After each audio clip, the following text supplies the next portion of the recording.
Si on se plante sur l'urbanisme, on se plante sur la capacité de faire vivre ensemble des hommes et des femmes. Donc on est dans la cohabitation, pas dans le partage. Lorsque j'ai fixé 3 objectifs au Conseil économique, social et environnemental, la maison du futur, la maison du dialogue, la maison de la citoyenneté, des citoyens, j'ai eu des oppositions de la part des organisations patronales et syndicales qui nous ont dit non, nous on est là pour nous occuper du quotidien, pas du futur. On a pu transiger sur le temps long. On voit bien que la culture française et l'optimisation du quotidien, comme notre jeune génération, difficulté d'avoir une vision du futur. Et nous devons retrouver absolument cette capacité de vision du futur, parce que sans vision, il n'y a pas de projet, sans projet, il n'y a pas de mobilisation. La deuxième, c'est que le changement aujourd'hui, la métamorphose, amène une insuffisance de conduite du changement. Si la promesse du futur est inférieure à la perte, ou ce que l'on perçoit comme perte du quotidien, les résistances seront quasi insurmontables. Et donc il faut qu'on retrouve la gourmandise du futur, l'appétence du futur, la capacité de jouer gagnant-gagnant sur une remise en cause avec une récompense ultérieure. Puis la troisième, les maisons de la citoyenneté, c'est la relation au pouvoir. La France est un des rares pays au monde à préférer la jouissance du pouvoir qu'à l'exercice du pouvoir. Et ça veut dire qu'en réalité, on est dans cette notion de dominant-dominé, avec des fidèles qui doivent obéir au curé, des militants qui doivent obéir au secrétaire général du parti, et des citoyens qui doivent obéir aux politiques. Ce système va complètement disparaître. D'ailleurs, dans le monde entier, vous voyez aujourd'hui émerger les partis anti-système. Parce que les citoyens ne veulent pas obéir, ils veulent adhérer. Un enfant, il ne faut pas l'obliger à apprendre, il faut l'aimer à apprendre. Il ne faut plus l'obliger à travailler, il faut aimer à travailler. Et nos concitoyens, aujourd'hui, sont extrêmement politiques. La France est un peuple politique. Et c'est une France qui est en train de rejeter les politiciens, parce qu'ils récusent la stratégie de conquête du pouvoir. Par contre, ils acceptent le pouvoir pour soutenir un projet de société. Et nos concitoyens veulent être aujourd'hui des co-constructeurs du futur. Et donc, dans la démocratie de représentation, il va demain y avoir une démocratie d'exécution, pour être co-acteurs du futur. Pédagogie des enjeux, organisation et participation au débat, décision, adhésion à des décisions.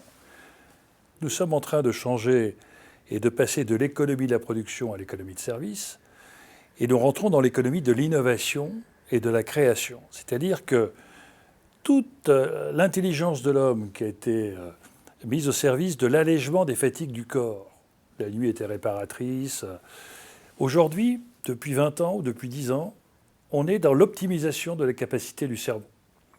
Et Einstein nous avait d'ailleurs interpellés en disant « Le jour où l'homme inventera des machines capables de dépasser l'entendement humain, ils deviendront idiots ». Et donc on voit bien qu'aujourd'hui, avoir une lecture sur le futur, nous sommes en métamorphose, ça veut dire qu'aujourd'hui, il faut redonner tout ce qui va nous permettre de pouvoir imaginer, concevoir, projeter. C'est un regard rebelle, un regard décalé, un regard qui remet en cause l'existant. Et cette capacité du Congrès du futur, c'est justement de réunir tous ces rebelles. Ce qui est important, ce n'est pas la sanction de la situation dans laquelle nous sommes, c'est la direction que nous prenons.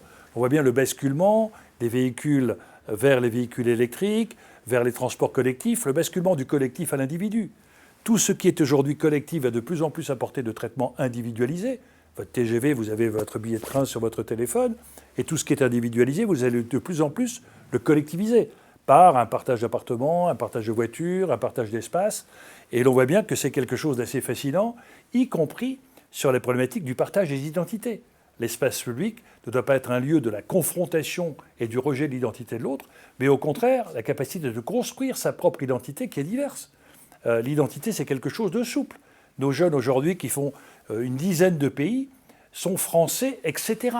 Et ce qui est intéressant, ce n'est pas d'avoir une norme qui, par définition, rejette la normalité et crée des mécaniques d'exclusion.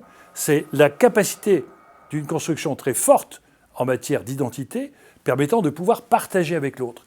Il est évident qu'à partir du moment où vous avez une philosophie de l'action, que votre urbanisme n'est pas fait pour densifier les mètres carrés, mais pour densifier les convictions, pour faciliter la connexion avec l'autre, le lien avec l'autre, faire en sorte que l'individu ne soit pas enfermé dans un statut social, mais au contraire s'enrichissent de la différence, par la proximité, par l'échange, et non pas par la cohabitation stérilisante parce que je ne connais pas l'autre. Les vrais défis aujourd'hui de l'espace, pour enrichir le temps, c'est de développer l'intériorité et l'altérité.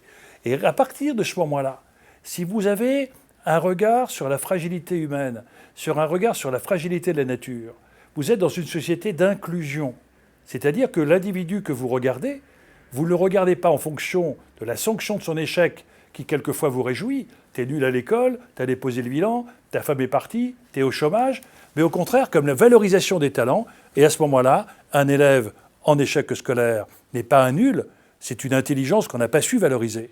Un type au chômage, c'est pas quelqu'un qui est inutile pour la société. C'est une capacité d'intelligence que l'on n'arrive pas à mobiliser pour le bien collectif.